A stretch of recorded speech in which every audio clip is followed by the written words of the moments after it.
Hello hi ಸ್ನೇಹಿತರೆ, ದ್ವಿತೀಯ PUC ಎಲ್ಲ ವಿದ್ಯಾರ್ಥಿಗಳಿಗೆ ಗೊತ್ತಿದೆ. ಆಲ್ರೆಡಿ ಎಕ್ಸಾಮ್ಗಳು ಕಂಪ್ಲೀಟ್ ಆಗ್ತಾ ಬಂದಿದೆ. ಇವಾಗ ಮೂರನೇ ಫೈನಲ್ ಎಕ್ಸಾಮ್ಗಳು ನಡೀತಾ ಇದೆ.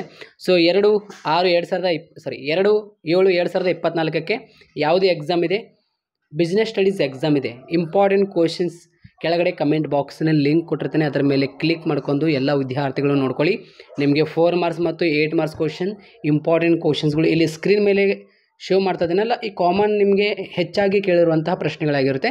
ಸೊ ನಿಮ್ಮ ಹತ್ರ 1ನೇ ಆ್ಯನುವಲ್ ಕ್ವಶನ್ ಪೇಪರ್, 2ನೇ ಆ್ಯನುವಲ್ ಕ್ವಶನ್ ಪೇಪರ್ ಇದ್ದರೆ ಮಸ್ಟ್ ಹ್ಯಾವ್ ಓದಲೇಬೇಕು. ಯಾಕೆಂದರೆ ಅದರೊಳಗೆ ಕೊಟ್ಟಿರುವಂತಹ 4 ಮಾರ್ಕ್ಸು ಮತ್ತು ನಿಮಗೆ 2 ಮಾರ್ಕ್ಸು ಮತ್ತು 8 ಮಾರ್ಕ್ಸ್ ಕ್ವಶನ್ ವೆರಿ ಇಂಪಾರ್ಟೆಂಟ್ ಆಗಿರುತ್ತೆ.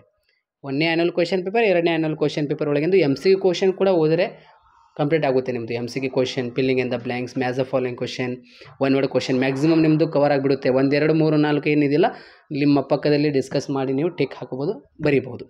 ಸೊ ಎಲ್ಲ ವಿದ್ಯಾರ್ಥಿಗಳಿಗೆ ಈ ನೋಡಿ ಶೇರ್ ಮಾಡಿ. ಕೆಳಗಡೆ ಇಂಪಾರ್ಟೆಂಟ್ ಕ್ವಶನ್ಗಳು ಕಮೆಂಟ್ ಬಾಕ್ಸ್ನಲ್ಲಿ ಪಿನ್ಡ್ ಮೆಸೇಜ್ ಹಾಕಿರ್ತೀನಿ, ನೋಡ್ಕೊಳ್ಳಿ ಆಯಿತಾ. Business studies very important question.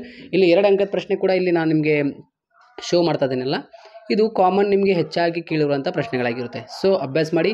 English medium ಹಾಗೂ ಕನ್ನಡ ಮೀಡಿಯಮ್ ಬೋತ್ ಮೀಡಿಯಮ್ ವಿದ್ಯಾರ್ಥಿಗಳಾಗಿರುತ್ತೆ. Thank you.